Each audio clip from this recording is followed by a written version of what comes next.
The Apple iPhone 16 Pro Max is bigger and more powerful than ever. It has a beautiful screen, an excellent camera array, and new camera controls that could change how you approach iPhone photography.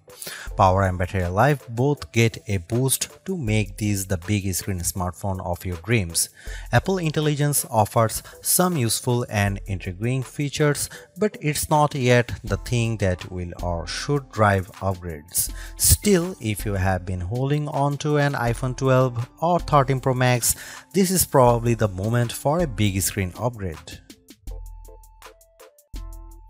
The iPhone 16 Pro Max was announced at the Apple Glow Time event on September 9, 2024 and it's shipping from September 20. This is a larger phone with more screen, more power, AI and a brand new camera control button, but it still costs the same as last year's iPhone 15 Pro Max in the US and UK. It's actually a little cheaper in Australia. I'm not arguing that $1,199 for a 256GB iPhone is cheap, but at least Apple didn't raise any price hike by $100. Apple also made a point at this year's iPhone 16 launch event of talking about some big trade-in deals. Its point, I think, was that you probably won't be paying full price for these phones. The virtually identical iPhone 16 Pro costs $999 but starts with half the storage space. If you like big screens and want a reasonable amount of storage for all that 4K 120fps video, you probably want to choose the iPhone 16 Pro Max. The iPhone 16 Pro Max is available in natural titanium, white titanium, black titanium and desert titanium, which is the color of my test unit. I still prefer the black. It might seem like Apple's phone design strategy is now why mess with a good thing. In some ways, that's true. The iPhone 16 Pro Max doesn't stray far from the aesthetic first established with the iPhone 12, but also carries forward the myriad challenge made over the last few generations, like the smoothed out edges and new action button which replaced the silent switch on the Pro models last year. Its dimensions are close to those to the iPhone 15 Pro Max but enlarged by a few millimeters here and there. The 16 Pro Max is 163mm by 77.6mm by 8.25mm and weighs 227 grams. That's 6 grams heavier, 3.1mm taller and 0.9mm wider than the iPhone 15 Pro Max. If you are comfortable holding and using the iPhone 15 Pro Max, I suspect you will have no trouble with the iPhone 16 Pro Max. I can't say the new phone felt substantially larger in my hand, but I do notice the difference in screen size. The bottom edge features microphone and speaker perforations along with a USB-C port that with the right cable can support Thunderbolt 4 data transfer speeds. There's also a speaker slot along the very top edge of the display. Together with the bottom edge speaker, this phone can produce undistorted room-filling sound. Highs are sharp, mids are strong and bass is good for the device size. Button placement is mostly identical to last year, with the volume buttons and action button on one side and the larger power or sleep or Siri button on other side. They are joined, however, by a new button, camera control, roughly the same size as the power button. The camera control button is a multi-purpose control that can recognize physical presses and lighter presses to enable haptic response and gestures. It offers instant access to the camera and with those other presses and gestures to various virtual millimeter lenses and camera settings. The materials and build quality are once again excellent. Apple used grade 5 titanium on the body over a graphite-clad aluminum substructure. Apple has also upgraded its ceramic shield, which may make it less susceptible to cracks and scratches, although I was quite careful with my 1TB desert titanium test unit, so I can't say for certain if this is the case. Okay, I did get it wet, purposely running the IP68 rated iPhone 16 Pro Max under a garden sprinkler. It was fun to watch the screen activating as it was touched by 1,000 tiny fingers when it was just water droplets, but the phone was otherwise unmoved and unharmed by the deluge. Sometimes I wonder how Apple might say its next screen technology. Will it add duper to it so it becomes super duper Retina XDR display? I mean, it may have boxed itself into a corner, but Apple skirted the issue this year by leaving its iPhone display technology pretty much untouched. This is a giant screen 6.9 inches, achieved through a combination of a slightly larger chassis and pleasingly thinner bezel. There are more pixels than last year. The iPhone 16 Pro Max screen is 2868 by 1320, while the iPhone 15 Pro Max is 2796 by 1290. There's more pixels but not a higher density. This is still 460 ppi and so falls behind the Samsung Galaxy S24 Ultra's QHD Plus display, at least on the ppi front. Apple also didn't mess with the dynamic island, which remains a useful and fungible information peel in the upper portion of the screen. It houses Face ID, depth sensors, and a 12 megapixel true depth camera. The camera takes excellent selfies and is my go-to for biometric unlocking. While the display's core specs haven't changed, they are worth noting. It's a white color gamut screen that supports HDR. True Tone always on display means you can see a less saturated version of your lock screen without unlocking the phone. 2000 nits of peak brightness outdoors, and Pro Motion. Speaking of which, everything I did on the iPhone 16 Pro Max looked fantastic. I don't even notice the dynamic island when it's inside one of my games, and streaming videos via the likes of Netflix tends to crop out the cutout. I know everyone wants to talk about Apple Intelligence, but it's the changes to the core iOS 18 platform that will have the biggest impact on your iPhone 16 Pro Max day-to-day use. Photos, for instance, has gotten a huge overhaul, and one that I'm not entirely sure makes it better. It's a situation of who moved my cheese, as many of your core features may have shifted or been replaced. The Photos app now defaults to search and collections, which might throw people who are expecting to see their photo library. Still, if they get used to using search for some natural language queries that yield useful image results, they might be pleasantly surprised. The iOS interface is now more customizable, and if you want, you can leave spaces in your app grids. You still can't place an app icon in a space that, say, straddles two spaces in the invisible grid, but I think people will appreciate this new level of flexibility. Apple seems a bit obsessed with summarization. Summaries exist in writing tools and in the new Safari, which has a slightly hidden highlights feature. Look for a tiny hamburger menu on the left side of the address bar. You can use that to turn it on, and it will take, for example, a lengthy New Yorker article about Ronald Reagan and condense the thousands of words into a paragraph summary. Impressive. So I worry that such a boil down might leave out important nonsense. There's even a new passwords app that consolidates and surfaces all the password feature Apple has previously hidden in features like keychain. Now you have an easy to access app to manage sometimes confusing password and security word. One of my favorite new iOS 18 features is Math Notes. Inside Notes, you can scribble any question, and when you put an equal sign at the end of it, Math Notes automatically solves it and writes the answer in what will look just like your own penmanship. It's a smart bit of machine learning. None of this is as sexy as Apple Intelligence, but this and the myriad of other changes coming with iOS 18 might be more readily practical than what you can currently do with Apple's AI efforts. Apple's 13-year-old digital assistant has burst out of its floating bubble, and now when you summon it, takes over the whole screen. I switched between calling Siri by name and using a long press on the power button to call it, and each time the entire screen was encased in a beautiful multicolor glow.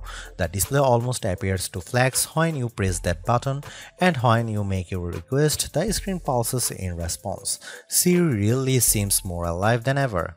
This, too, might be the most exciting part of the update. Apple Intelligence features that give Siri access to information about you on the phone to make its responses more contextually relevant are not here yet, nor are app insights that might help dig into applications to enable features and actions. Instead, we get a Siri that is somewhat better at handling the ahs and ums that sometimes happens when you are trying to craft a Siri prompt. I found that Siri can understand some confused talk, although if you are nearly incoherent, Siri will be lost too. Siri did well on some question and was effective at opening the FaceTime camera when I said I wanted to take a selfie. It also did well when I asked how I could share my Wi-Fi password, returning a concise step-by-step guide. One other nice Siri update is the text to Siri. All it takes is 3 taps on the bottom of the screen to open a Siri window in which you can type in your prompt. It's a nice, discreet way of getting the answer or help you need. Writing tools, which you can find when you type text in notes, emails, or messages, offers to make your writing better in a variety of ways. I'm a confident writer and communicator in email and messaging, so AI assistance in these tasks doesn't appeal to me. There are 2 millions who feel otherwise and may find these tools useful. I noticed how while writing tools offers to make your text more professional, concise and friendly, it does a stellar job of never losing a misconstructing the meaning of your original text. Photos is where Apple Intelligence shines. The new cleanup option in Edit is effective at removing unwanted objects from phone. When I opened a photo and tapped the cleanup eraser icon, it immediately offered to remove a few people from the background of my photo. I wanted to keep them, so I choose an object I wanted to remove, drawing over it. Precision is not a necessity. I drew over parts of it and cleanup identified the complete object. When I took a picture of my wife at an outdoor restaurant, I noticed that you could still see all the cars parked behind her. I used cleanup to remove them one by one. It did a good job. In all, Apple Intelligence shows early promise, but compared Google Gemini and Galaxy AI, it seems a bit limited. Siri still doesn't have that open LLM feel where you could ask it almost any question or solve any problem. There is no AI image generation, not even the promised Gen emojis. It's still an English-only tool, and the promised third-party integration with ChatGPT and potentially Gemini have yet to materialize. It's a good effort, but this version of Apple Intelligence is not the one that will spark a billion upgrades. While Apple hasn't radically changed the iPhone's camera array, there are enough changes in hardware, software, and image processing, along with the aforementioned camera control button to make the imaging system feel fresh and new. On paper, we have just one notable megapixel upgrade, the 48 megapixel ultra-wide camera, which will not only improve wide-angle shots but has a measurable impact on macro quality. Still, even though Apple didn't squeeze a much higher pixel count into the main camera, it did upgrade the sensor and is promising much faster shutter speeds, and the autofocus is now enhanced with dual autofocus sensors. These are the kinds of incremental changes that should improve both the experience of using the quality delivered by the main camera sensor, but they are also hard to measure. More on that in a bit. The 12 megapixel 5x optical zoom is essentially unchanged from last year's iPhone 15 Pro Max. The biggest news here is found not on this phone but on its little brother, the iPhone 16 Pro, which also gets the tetra prism lens. Last year's Pro model was stuck with a just 3x optical zoom camera. Similarly unchanged is the 12 megapixel FaceTime camera on the front. Here are some camera samples of iPhone 16 Pro Max.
By every metric, the iPhone 16 Pro Max's new A18 Pro SoC is a beast. It outperforms the A17 Pro and Qualcomm's Snapdragon 8 Gen 3 in most benchmarks, while Apple isn't backing the CPU with as much memory as you might find in, for instance, a Google Pixel 9 or Samsung Galaxy S24 Ultra. The iPhone 16 Pro Max and its A18 Pro chip make good use of the 8GB it has. That the iPhone 16 Pro Max is essentially a mini computer in your pocket should surprise no one. Apple Silicon has provided ample power for everything from everyday productivity tasks to 4K video editing and AAA console gaming. The A18 Pro is no different, but in this case we have an even larger canvas on which to enjoy its benefits. I'm not sure I could find a task this phone couldn't handle. If I have one criticism, it's that the phone does seem to get a bit warm during, for instance, gameplay and video editing in CapCut. I don't know if this is the graphite covered aluminum substructure more efficiently delivering heat from the chip to the body or the phone overworking. The good news is that this does not adversely impact performance or battery life. Call quality was good, and I am pleased to see that this is now a future-leaning platform with Wi-Fi 7 support. There's also Bluetooth 5.3 support and second-generation ultra-wideband.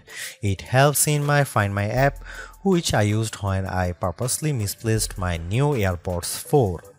In the US, the iPhone is now eSIM only, which I like, although some people miss the physical SIM card. I appreciate the ease of switching eSIMs from one phone to other and how easily the iPhone 16 Pro Max lets you switch between multiple eSIM numbers on the iPhone 16. The iPhone 16 Pro Max delivered some of the best Future Labs battery drain results I have seen. We got an average 16 hours of battery life on our tests, and anecdotally I saw between 14 and 17 hours depending on activity. That's impressive. Apple is finally supporting QI2 wireless charging technology and provided me with a new QI2 supporting MagSafe charger and a 30-watt charge adapter. The iPhone 16 lineup ships with a 60-watt capable USB-C cable but no charging adapter. Using those two accessories, I recharged the iPhone 16 Pro Max at 44% in 30 minutes.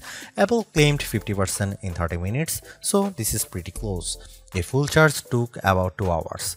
One thing not a lot of people know is that with a standard USB-C cable, you can charge your AirPods or Apple Watch off the iPhone. The iPhone 16 Pro Max have everything we have come to expect in a year-over-year upgrade even without Apple Intelligence. The 6.9-inch iPhone 16 Pro Max have a slew of upgrades including a good battery life, outstanding photo and video chops and iOS 18. The iPhone 16 Pro Max are excellent phones worthy of a spot in your pocket if you can afford them.